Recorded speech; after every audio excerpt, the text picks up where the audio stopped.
Let me start out by talking about a huge systemic problem that we have in the United States that makes hardly no sense unless you understand what's going on. So, as Audrey was explaining, Houston is an amazing market. So, Houston is the seventh largest GDP in the United States of America with over $700 billion gross domestic product annually. So the market is insane. It's screaming, it's on fire, but there is a huge problem that they have over there, and it's called affordable housing crisis. So the government, when they right now in December, the Federal Reserve, they just stopped quantitative tightening, and we are going into easing, which means they are printing money. And when the government prints money, assets go up in value, rents go up in value, but wages don't keep up with that. So we have a crisis there where people cannot get affordable homes. I want to tell you a story about Aaron.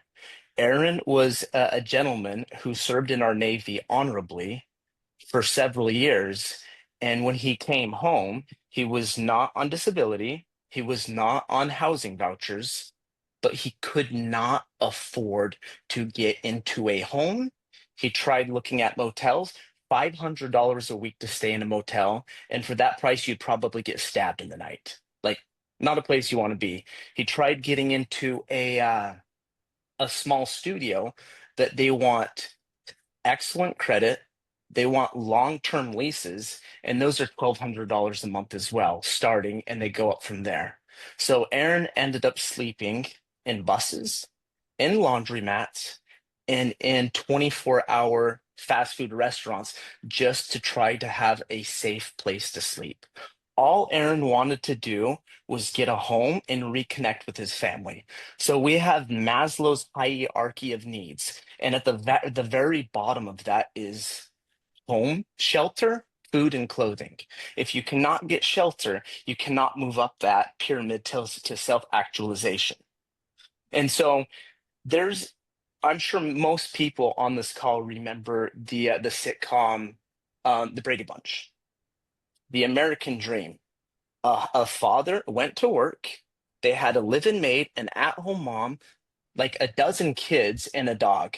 This is something that was the American dream. We could go out, we could leave the cave, we could kill something, drag it home, and we could feed our family. Well, that's something that is dwindling.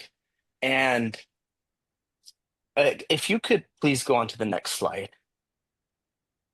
So 6 months ago, we got together and we had a dream. We wanted to do affordable housing inside of Houston, Texas.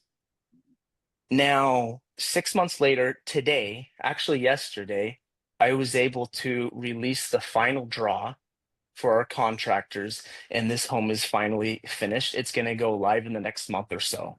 So we are able to give affordable housing.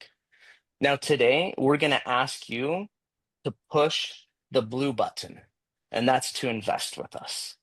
Now, why do we want to invest with you? Why do we want to help people?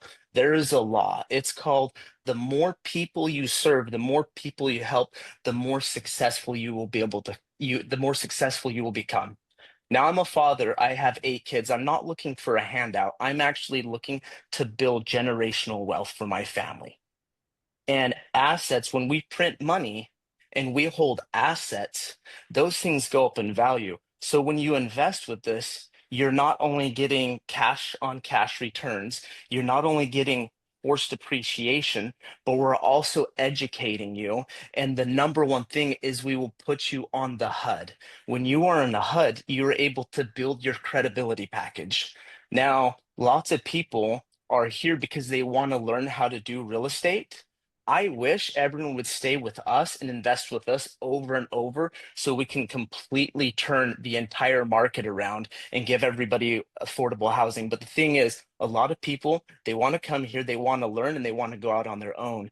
And by being on the HUD and learning from us, we're able to help you build that credibility package. And when you go to the banks and when you go to the lenders, that's how you're going to be able to branch out on your own because you have that credibility.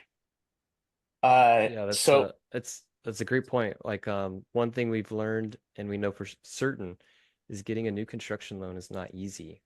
And Mm-hmm. what's really cool, the way we set this up, it's not a JV. You're actually in the operating agreement of the LLC, and it does count on your resume when you're trying to get these new construction loans in the future on your own. This does count as one of like the three in the past 24 months or 36 months, whatever the lender may want.